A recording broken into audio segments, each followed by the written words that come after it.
اللہ تبارک و تعالیٰ کا لاکھ لاکھ احسان عظیم ہے کہ اس مقدس جگہ پہ ہم کھڑے ہیں جہاں جسے عرفات کہتے ہیں۔ سبحان اللہ۔ اس مقدس جگہ پہ ہم کھڑے ہیں جسے عرفات کہتے ہیں۔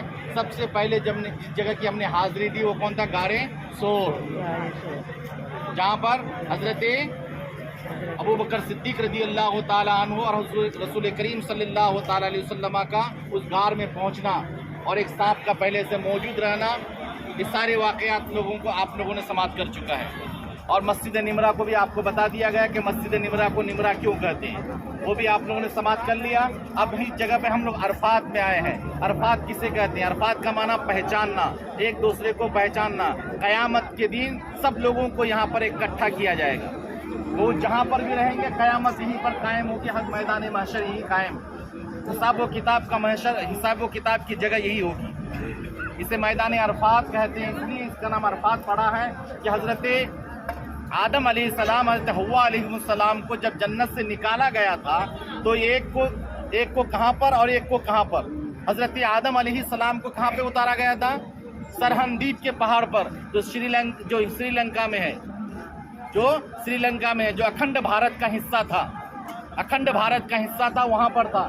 تو ہم فخر سے کہتے ہیں کہ عرفات، ہم فخر سے یہ کہتے ہیں کہ دنیا میں سب سے پہلے اگر کوئی نبی آیا ہے تو ہمارے ہندوستان میں آیا ہے۔ سب سے پہلے اگر نبی کا قدم لگا ہے تو سب سے پہلے ہندوستان میں لگا ہے، اور سب سے پہلے اگر آذان ہوئی ہے تو سب سے پہلے آذان ہندوستان میں ہوئی ہے، اور سب سے پہلے اگر نماز پڑھی گئی ہے فجر کی نماز تو آدم علیہ السلام نے پڑھی ہے۔ اس لیے ہم فخر کرتے ہیں، اور فخر کے ساتھ ساتھ یہ بھی کہنے پر مجبور ہو جاتے ہیں کہ اپنے ہندوستان سے محبت کرو، اس لیے کہ وہ سب سے پہلے ہمارے نبی کا قدم آیا ہے، جو ہمارے باپ حضرت آدم علیہ السلام کا قدم مبارک لگا ہے، وہی حضرت آدم اور حضرت حوا کا دونوں کا بچھڑنا ہے، اور یہیں پر دونوں کی ملاقات ہوتی ہے۔ میدان عرفات میں دونوں کی ملاقات ہوتی ہے، اور یہیں پر دونوں ملتے ہیں، ایک دوسرے کو پہچانتے ہیں کہ تم کو اور مجھے جو جنت سے نکالا گیا تھا یہی وہ جگہ ہے جہاں پر عرفات کا میدان ہے، اور قیامت یہیں پر قائم ہونے والی ہے۔ آقا صلی اللہ تعالیٰ علیہ وسلم نے اسی جبل رحمت پر کھڑے ہو کر کے 6 گھنٹہ یا 4 گھنٹہ مسلسل بیان کیا ہے، اور بیان کرنے کے بعد یہ فرمایا ہے کہ قیامت تک آنے والے انسان کوئی ایک نہ گورا کالے کے اوپر فوقیت رکھتا ہے، نہ امیر نہ غریب کے اوپر، تمام امت مسلمہ بھائی کی طرح ہیں، ایک جیسا بھائی ہیں۔ اور یہ جبل رحمت جسے ہم نے کہا ہے، یہ جبل رحمت جسے کہتے ہیں، یہاں پر جائیں آپ، کہ پلر کے قریب جا کر کے 2 رکعت نفل نماز ادا پڑھیں۔ ہم جب پہلی مرتبہ آئے تھے مجھے احساس اس کا نہیں تھا، جب پہلی مرتبہ میں آیا تھا کسی میرے چاہنے والے نے میرے کان میں کہا تھا کہ آپ یہاں پر آ چکے ہو، جبل رحمت پہ جا کے 2 رکعت نماز پڑھو، اور وہ جو پلر کھڑا ہے وہاں جاؤ، وہاں پر جانے والے لوگ آپ کو منع کریں گے، کچھ اس کا معتبر نہیں ہے، مگر میں اس چیز کا احساس یہ کرتا ہوں جب میرے کان میں کہا گیا تھا کہ اس پر اپنا نام لکھ دو، آپ قلم سے اپنا نام اس پہ لکھ دو، اور یہ کہہ دو کہ میں اس نام کو بار بار دیکھنا چاہتا ہوں، تو آپ کو بار بار یہاں کی حاضری نصیب ہوگی۔ سبحان اللہ۔ بار بار حاضری نصیب ہوگی، تو آپ لوگ یہاں پر آ چکے ہیں، ایک تھوڑی ہی دور دقت کر کے آپ اوپر تشریف لے جائیں اور وہاں نماز پڑھیں، اور نماز پڑھنے کے بعد جو آقا صلی اللہ تعالیٰ علیہ وسلم کا قیامت کے دن جو اسٹیج لگنے والا ہے وہ بھی اسی جگہ پہ لگنے والا ہے۔ سبحان اللہ۔ جسے لواء الحمد کا کہا جاتا ہے، وہ اسٹیج جو لگے گا یہیں پہ لگے گا۔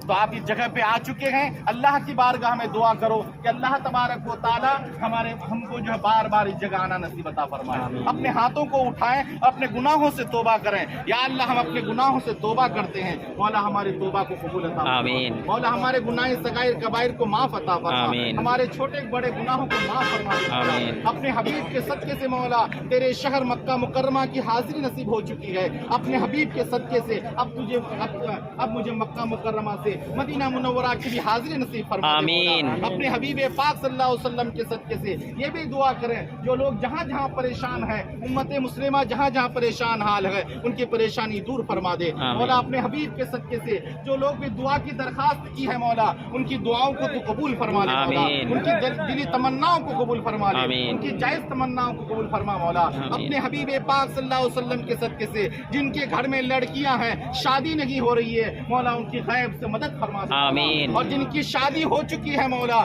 ان کے شوہر انہیں پریشان کر رہے ہیں مولا تو ان کی پریشانی سے نجات دلا دے مولا آمین۔ اپنے حبیب پاک صلی اللہ علیہ وسلم کے صدقے سے جن کی اولادیں صراط مستقیم سے بھٹک چکی ہے مولا انہیں صراط مستقیم پر نصیب عطا فرما آمین۔ اپنے حبیب کے صدقے سے مولا ہمارے عمرہ کو تو قبول فرما مولا آمین۔ ہماری طواف کو تو قبول فرما مولا آمین۔ ہماری زیارتوں کو تو قبول فرما لے مولا آمین۔ اپنے حبیب کے صدقے سے جو اپنے والدین کے ساتھ اپنے ماں باپ کے ساتھ عمرہ کے لیے آئے ہیں مولا اپنے ماں باپ کے صدقے سے ان کی عمرہ کو قبول فرما لے مولا آمین۔ اپنے حبیب کے صدقے سے میری دعاؤں کو قبول فرما مولا آمین۔ ہماری جائز تمناؤں کو قبول فرما لے مولا آمین۔ قیامت کے دن اس جگہ پر کھڑا ہو کر کے حضور کی شفاعت نصیب عطا فرما مولا آمین۔ حضور کی شفاعت نصیب عطا فرما مولا آمین۔ قیامت کے دن حضور کی شفاعت نصیب عطا فرما مولا آمین۔ نبی رحمت صلی اللہ تعالی علیہ وسلم کے صدقے سے میری ان دعاؤں کو قبول و مقبول فرما دے مولا۔ آمین۔ جو پریشان حال ہے ان کی پریشانی دور عطا فرما آمین۔ جو بیمار انہیں شفاء کلی عطا فرما آمین۔ جو مقروض ہے ان سے قرض سے نجات دلا دے مولا